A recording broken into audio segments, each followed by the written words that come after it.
नमस्कार मेरे प्यारे साथियों, स्वागत है आपका अपने हिस्ट्री क्लास में। तो साथियों, आज हम उत्तर वैदिक काल में आर्यों के सामाजिक जीवन के बारे में आप लोगों से जानकारियां साझा करेंगे। यानी आर्यों का जो सामाजिक जीवन था उसके बारे में हम आप लोगों से चर्चा करेंगे।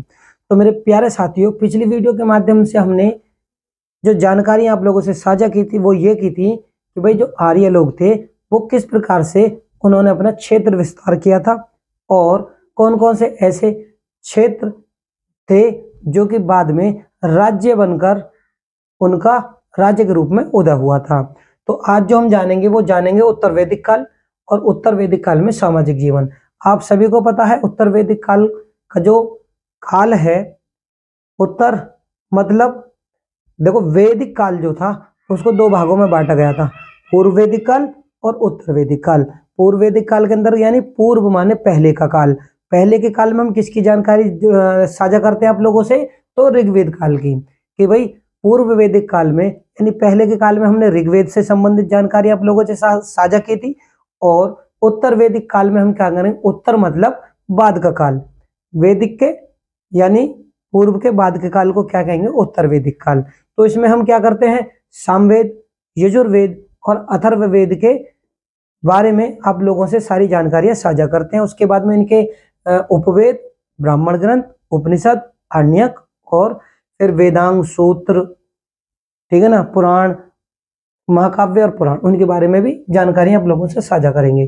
तो आज जो हम जानकारी आप लोगों से साझा करेंगे वो करेंगे केवल उत्तर वैदिक काल के दौरान आर्यों के सामाजिक संगठनों की। भाई जो आर्य लोग थे उन्होंने समाज का ढांचा किस प्रकार से विकसित किया था। यानी वहां पर उस समय उत्तर वैदिक काल में जो मानव थे उन्होंने सामाजिक जीवन का आधार किस प्रकार से था उसके बारे में जानकारी आप लोगों से साझा करेंगे। तो देखो उत्तर वैदिक काल का समय आपको मैंने पहले भी बता दिया है। उत्तर वैदिक काल का समय 1000 से 600 ईसा पूर्व में था। बात करते हैं अब उत्तर वैदिक काल की। देखो उत्तर वैदिक काल में क्या था, वैदिक काल में वर्ण व्यवस्था, ठीक है ना, वर्ण व्यवस्था किस प्रकार से थी, तो कर्म के आधार पर। लेकिन उत्तर वैदिक काल में क्या हो जाता है, जाति के आधार पर, ठीक है ना। तो उत्तर वैदिक काल में जो वर्ण व्यवस्था थी वो कर्म के आधार पर ना होकर किस पे हो गई, जाति के आधार पर, ठीक है। सबसे पहला जो जाति का जो उल्लेख मिलता है ना, यानी जाति यानी जातिवाद जो देखने को मिलता है वो उत्तर वैदिक काल में देखना शुरू हो जाता है। दूसरा, उत्तर वैदिक काल में अब आप एक जानकारी ले लीजिए।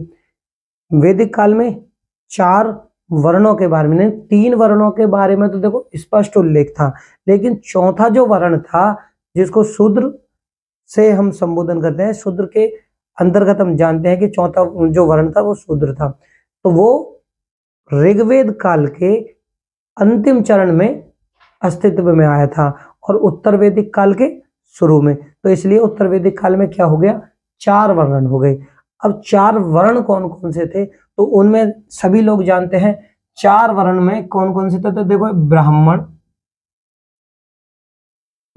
ब्राह्मण, दूसरे पे कौन से, क्षत्रिय, तीसरे पे कौन थे, वैश्य, सॉरी वैश्य, और चौथे पे थे शूद्र। क्या हो गए, 4 वर्ण। वर्ण मतलब 4 एक तरीके की जाति, ठीक है। ये उत्तर वैदिक काल में अस्तित्व में आ जाते, ठीक है। अब इनके लिए उस समय कौन कौन से शब्द यूज किए जाते, यानी इस्तेमाल प्रयोग किए जाते थे। तो देखो उस समय ना ब्राह्मण को किस नाम से जाना जाता था उत्तर वैदिक काल में, मैं स्पष्ट बताऊंगा कि देखो ब्राह्मणों को उत्तर वैदिक काल में कहते थे एही। इनके लिए जो शब्द युद्ध होते थे, देखो यहां लिख देता हूं, इनके लिए शब्दों का प्रयोग उत्तर वैदिक काल में इन 4 वर्णों के लिए कौन कौन से शब्दों का प्रयोग होता था उनके बारे में हम जान लेते हैं, ठीक है ना। अगच्छ, आद्रव, तो क्षत्रिय कौन थे,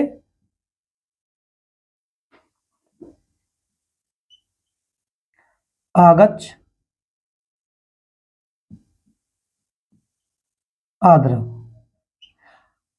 है, और वेश्यों के लिए क्या था? आधव, सॉरी, शूद्रों के लिए। अब मेरा जो आप लोगों से समझाने का जो तात्पर्य है वो ये है कि भैया उत्तर वैदिक काल का जब समय था तो उत्तर वैदिक काल में 4 वर्णों की उत्पत्ति स्पष्ट होती है। तो पहले कौन थे? ब्राह्मण थे, दूसरे क्षत्रिय थे, तीसरे वैश्य थे, चौथे शूद्र थे। ठीक है। अब इन्हीं लोगों के लिए उस समय शब्द कौन से प्रयोग में लाए जाते थे? तो देखो, ब्राह्मणों के लिए जो शब्द प्रयोग में होता था वो एही, क्षत्रिय के लिए अगच्छ, वैश्यों के लिए आद्रव और शूद्रों के लिए आधव, इन शब्दों का प्रयोग किया जाता था। अब उस समय क्या था कि तीनों वर्णों के लिए इनको द्विज द्विज प्राप्त था। द्विज क्या होता है? इन तीनों वर्णों को देखो, ब्राह्मण, क्षत्रिय, वैश्य, यहां कोष्टक में लिख देता हूं कि भाई देखो, ब्राह्मण शॉर्ट में, क्षत्रिय और वैश्य। ठीक है। तो इनको क्या था? इन तीनों को उपनयन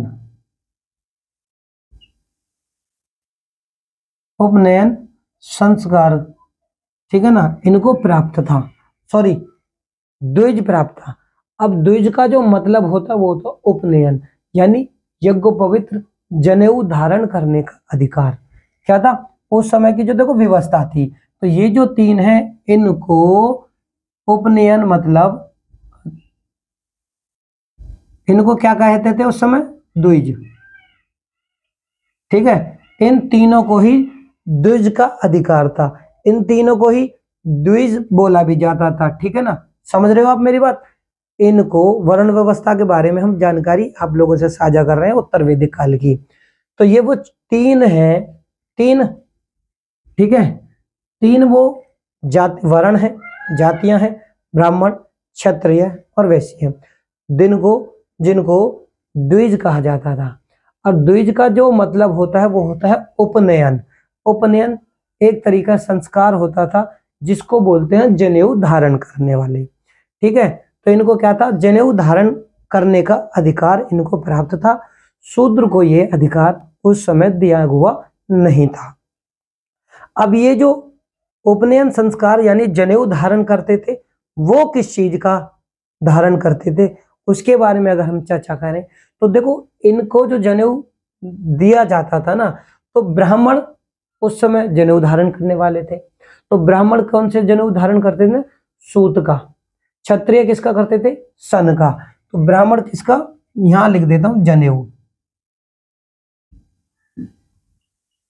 ठीक है। अब वर्ण व्यवस्था से ही संबंधित जानकारी आप लोगों से साझा कर रहे हैं। देखो दोस्तों, तो इसमें क्या है कि ब्राह्मण जो पहनते थे वो पहनते थे सूत का जनेऊ। ठीक है। जनेऊ किस चीज का? सूत का पहनते थे।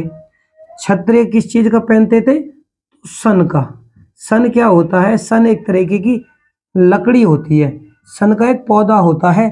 ठीक है। गांव में अगर गांव से अगर आप संबंधित व्यक्ति हैं, गांव से संबंधित अगर छात्र हैं, विद्यार्थी हैं, तो आप लोग जानते होंगे सन का एक तरीके से एक फसल और एक यानी कि फसल बोई जाती है।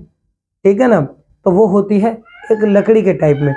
उस लकड़ी के ऊपर की जो उसकी लकड़ी के ऊपर जो छाल होती है ना, उसका बनता है सन। और मोटे शब्दों में कहूं तो सन जो होता है जिसकी खाट, चारपाई जो बनती है ना, वो सन के ही बानों की बनती है। ठीक है। तो गांव के लोग जानते हैं सन किस चीज का होता है, शहर के व्यक्ति हैं तो आप भी जान लीजिए कि जो चारपाई होती है और वो जिस चीज की बनी होती है वो सन की बनी होती है। उसके जो बानों को ना, जो बान होते हैं वो सन के होते हैं। तो किसके? क्षत्रिय किसका जनेऊ पहनते थे? तो सन का। वैश्य किस चीज का पहनते थे? तो वैश्य जो पहनते थे वो पहनते थे ऊन का। ठीक है। ऊन का जनेऊ धारण ये लोग करते थे। अब आप समझ गए, उत्तर वैदिक काल में 4 वर्ण थे, 4 वर्ण थे, और इनके लिए उत्तर वैदिक काल में जो जिन शब्दों का प्रयोग किया जाता था वो ऐही, अगत, आद्रव और आधव। और ये तीनों जिनको उपनयन संस्कार प्राप्त था वो क्या है, 3, ठीक है ना, 3 अलग अलग तरीके की वस्तुओं के बने हुए जनेऊ धारण करते थे। दूसरा, जब ये जनेऊ धारण करते थे तो इनकी ऋतुएं भी अलग थी, ठीक है, ठीक है, ऋतुएं, कौन सी ऋतु में कौन सी वर्ण के लोग यानी कौन सी जाति के लोग जनेऊ धारण कर सकते हैं। तो ठीक है, ब्राह्मण लोग जो जनेऊ धारण करते थे, मैं वो भी लिख देता हूं। तो ये किस में करते थे जनेऊ, यानी सूत का जनेऊ था तो बसंत में, इसमें करते थे वसंत में।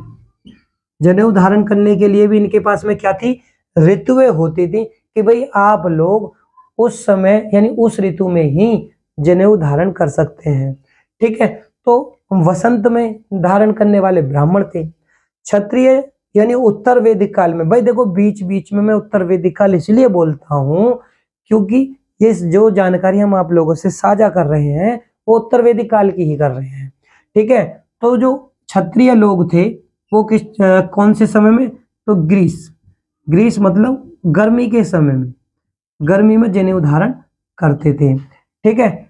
अब बात करें वैश्यों की, तो वैश्य किस में करते थे, तो शीत में, शीत मतलब सर्दी की ऋतु में, ठीक है। तो देखो जनेऊ धारण करने के लिए भी उत्तर वैदिक काल में इनको क्या थी, ऋतुएं बनी हुई थी कि भाई ब्राह्मण जो है वो जनेऊ बसंत में धारण करेंगे, क्षत्रिय ग्रीष्म यानी गर्मी में धारण करेंगे, और वैश्य शीत मतलब सर्दी में धारण करेंगे।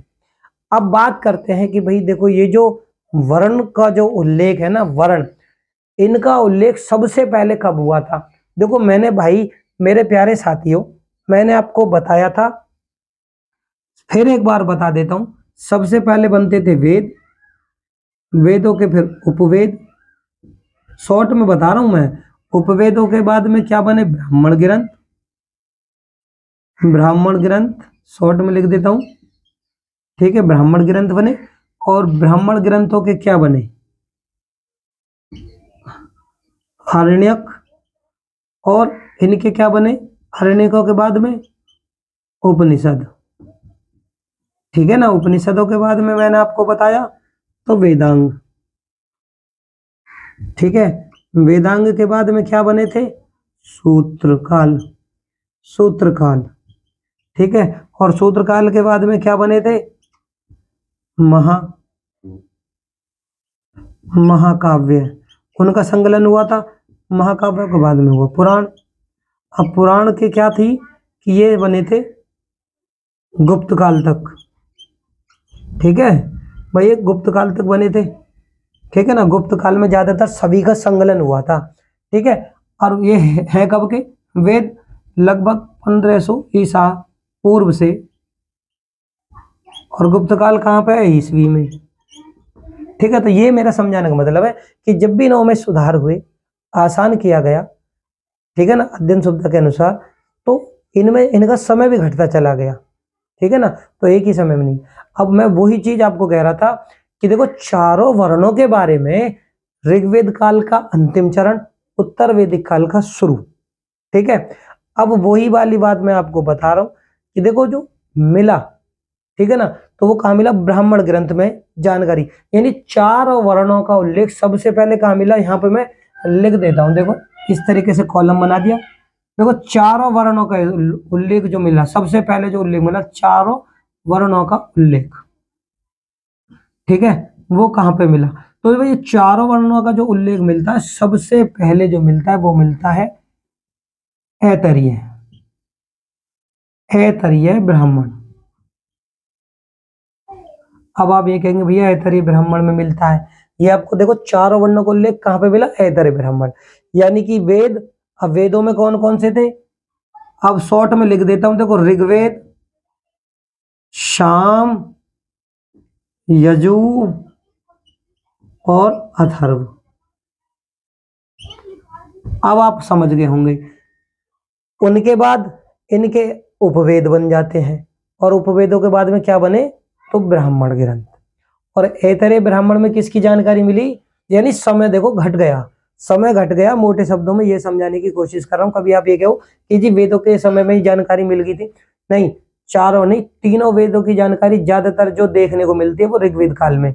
लेकिन चौथा जो वर्ण का उल्लेख मिलता है वो ऋग्वेद काल के समय में, समय के अंतिम चरण, भाई लगभग 500 से 1000 ईस्वी का समय है ऋग्वेद का, ठीक है ना। तो उसका अंतिम समय था, ऋग्वेद काल का अंतिम चरण था और उत्तर वैदिक काल का शुरू था। तो इसलिए चारों वेदों का जो उल्लेख है वो ऐतरेय ब्राह्मण में मिलता है।